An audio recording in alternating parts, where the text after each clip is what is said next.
expert when it comes to students. How can I help you? How can I serve you?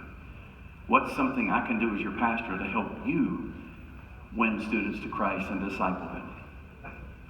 And the reason I do that is because I believe that's the call God has on you. I believe that's the way it works.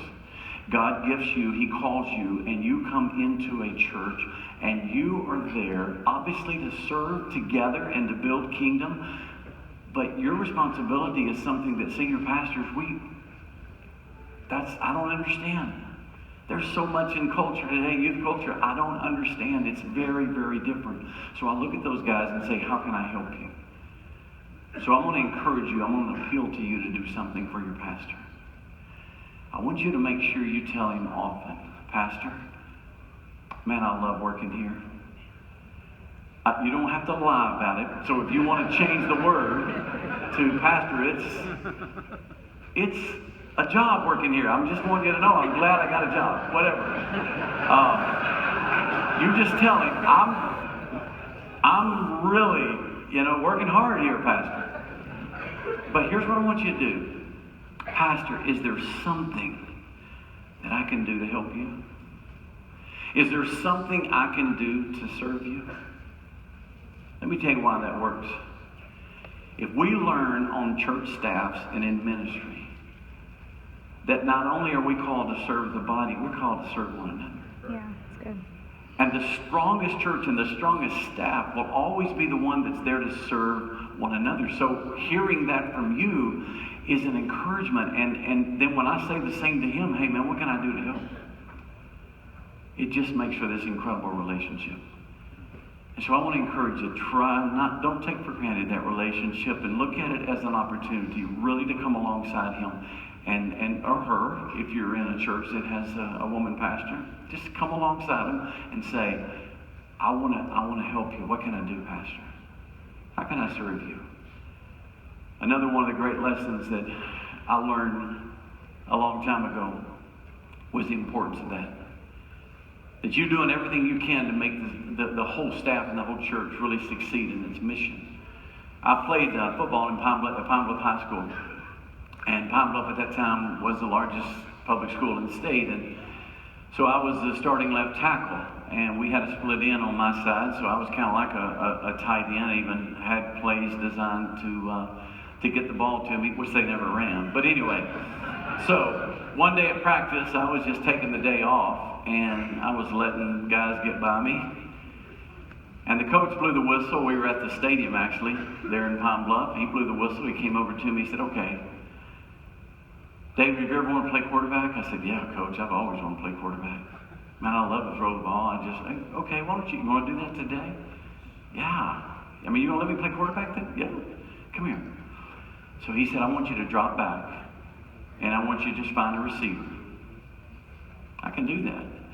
So I'm back there talking to the center, making sure we got a snap count, and he's meeting with the offensive line.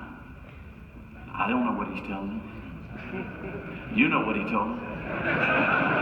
He said, let everybody through. And I'm telling you, when the ball was snapped, I took 2 steps. I was trying to step 3 back. I took 2. And it was every one of my defensive first team. They just piled up on top of me. He's walking up and he's standing over me and I'm on the ground. He looks down. He said, now you know how it feels when you don't do your part. Oh. Man, that stuck with me. And I'll tell you that because I want you to know your part matters. Your part matters. Don't ever let anybody speak down or in any way insinuate youth ministry, student ministry isn't as important. It matters for the kingdom and it matters for the church. And so in that relationship, as you offer to your pastor, hey, what can I do to serve? He does the same to you. And I just pray you have a great relationship. I pray you get to enjoy what I've gotten to enjoy in these days here with the guys that serve us. And the last thing I'll tell you, I was a pastor for 6 weeks and got fired. My very first church. 6 weeks. Now, I was a kid coming out of rebellion. Went through a little period of rebellion, got hurt playing basketball in college, and kind of my world changed. And So I said, Lord, I'll do whatever you want. I was going into my sophomore year. And I got a call to come preach at this little church. They were looking for a married pastor. I wasn't married. Still had long hair. I mean, I was just coming out of my season of running from God. And so I said, I'll do whatever you want. And they called and said, hey, you come and just preach for us. That'd be great. I showed up and I preached after the service. They said, can you come back next week? I said, sure. And I went back the next week and they told me, hey, could you come back another week? We're going to vote on you. I was so clueless. I said, vote on what? Vote for you to be our pastor. I said, I thought you were looking for a married pastor. You got a little house here. You got everything. They said, we were, but we really like what you do. So I said, I'll be back next week. I went and got a haircut, cleaned up best I could, and showed up, preached, and they called me. Now, you need to get this number. There were 21 people there that day. What I didn't know is that 10 of them hated the other 11. It was unbelievable, a church split. So I go in there with all these plans. I go in there with all these dreams. I got these programs, man, because my dad was a pastor. I just borrowed some of his stuff, and I had it all worked out. 6 weeks into my ministry, the deacon. Now, we have more than one. But you know what I mean, the deacon?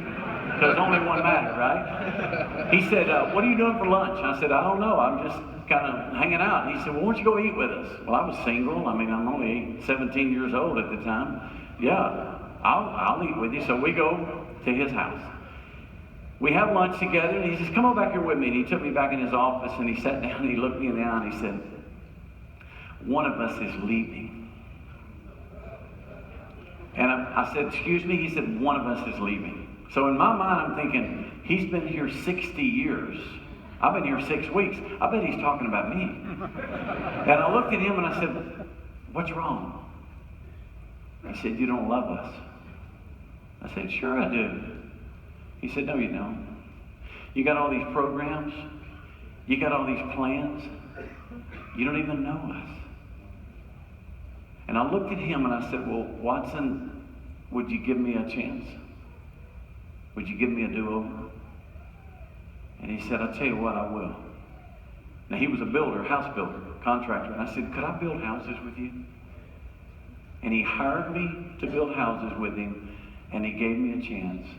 And he taught me the most important lesson I've ever learned in ministry. No matter how big your ministry, no matter how small, it comes down to one thing. Loving people one at a time. Yeah. You see, people and students will never be a hindrance to your ministry. They are your ministry. And the more you understand what Jesus did when he walked on this earth, how he treated everyone as if he had nothing else to do on that day that he is going to the home of Jairus, the ruler of the synagogue. Remember, he's in a crowd, and the crowd was great around him. And all of a sudden, a woman comes to him, touches the hem of his garment, the woman that had the hemorrhage of blood. Remember, he turns around, he says to the disciples, who touched me? You remember what the disciples? Now, he didn't ask because he didn't know. You know that.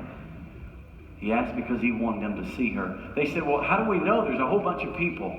I pray every weekend. You don't just see a bunch of students. You see people. You see students that have needs, students that have hurt, students that have come to you and they've tried Jesus and they're looking for some answers. So they said, we don't know. There's a bunch of people touching you. And Jesus said, no. I know someone has touched me, for I have perceived that power that has gone out. And he looks at her and he has her stand. Now, what I love about that story is that here is Jesus on the way to somebody else's house. That was not his appointment that afternoon. That was an interruption. But the beautiful thing about Jesus is there was no such thing as an interruption. She was a divine appointment. And in that one moment, I just see a glimpse of what I want to be. I want to love people that way. To have enough sense to know that the people God sends to the ministry or God sends across my path, God sent them for me to love them just like he does. And you know what I believe is the greatest church growth secret that you don't hear much about? And it works in student ministry just like it does for the whole church. You know what it is? People go where they're loved. I promise you they will. So my word to you, learn everything you can. But most of all, love like Jesus. And may the Lord bless you while you're here, guys. Have a great time. Enjoy the city.